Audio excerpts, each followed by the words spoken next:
I'm Dr. Greg Ellis, talking about aging and disease in this series of videos. Now, I just want to convince you again that this goes way beyond just a few things. Autophagy, malfunction, and disease underlie the basis of certain types of cancer, muscular disorders, metabolic alterations, including some complications of the diabetic syndrome, infectious diseases, and protein conformational disorders, among which neurodegenerative diseases stand by themselves and their well-established connections to the autophagy response.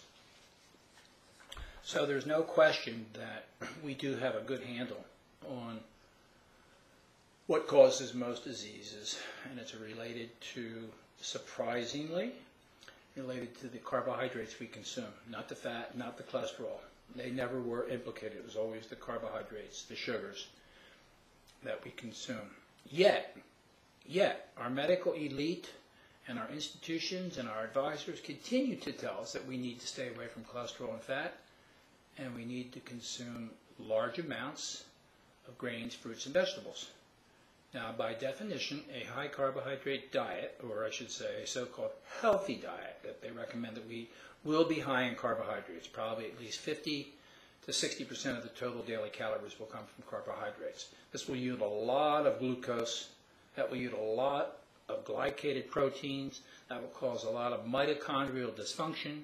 That will lead to a big output of insulin, which creates a whole bunch of problems, obviously, other than its relationship to disease and aging. It's also going to cause fuel partitioning problems and fuel availability problems because of the way it drives sugar into the conversion of fat by the fat cell. And that leads, of course, ultimately to obesity, which is another disease, and which is definitely related to the aging process and related to these conditions that I'm outlining here today. So we have to be careful with all this stuff. Now, it makes sense, doesn't it, to you, I hope, that if we want to avoid a lot of these problems, we've got to reduce our carbohydrate intake. Not increase it, reduce it, restrict it, eat less of it, despite all the admonitions from the experts who tell us that we need to consume more of these things. They're simply wrong. Now, today I picked up the United States Department of Agriculture Food Pyramid Dietary Guidelines. And they talk here about evidence-based systematic reviews. Evidence-based means that they're looking at the scientific literature, trying to find evidence that they can use to support the recommendations that they're going to make. Now, I would argue they're certainly not looking at these papers that I've just been quoting. I'm sure they don't even know they exist. So it seems to me they're self-selecting the papers they want, which will support the position they want to take. And that position is the same as it's always been. We can't be consuming cholesterol and fat. We have to increase our intake of grains, fruits, and vegetables because that's the healthy way to eat. And we're not going to let a few facts get in the way of our belief system and our vision of what is healthy.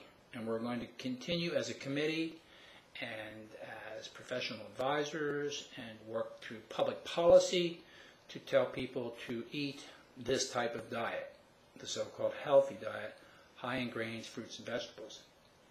Now, as I've identified, this diet is going to be high in carbohydrate, therefore lead to a lot of glucose in the blood. We don't really want that, though. That's going to really harm our health.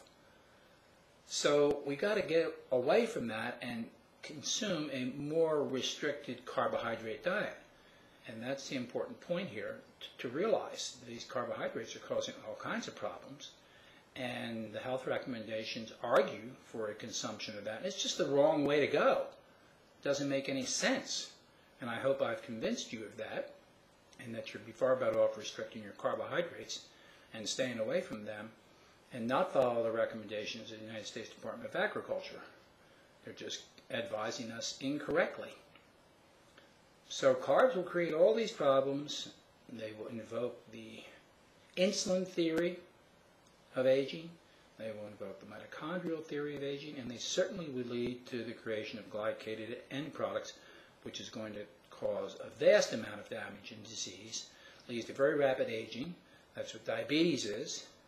It's very rapid aging, and these recommendations are harming the health of everyone. To recommend that a diabetic consume more grains, fruits, and vegetables is just absolutely absurd. That's the last thing they need.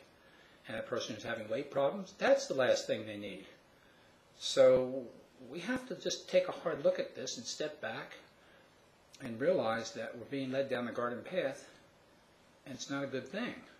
And I've got the research all sitting here. They've got their research. They've got their own research. It's self-limited. They just picked what they wanted to support. And you can do that because the volume of research that's out there is just vast and enormous, and you can cherry pick anything you want to support any cause or belief that you hold.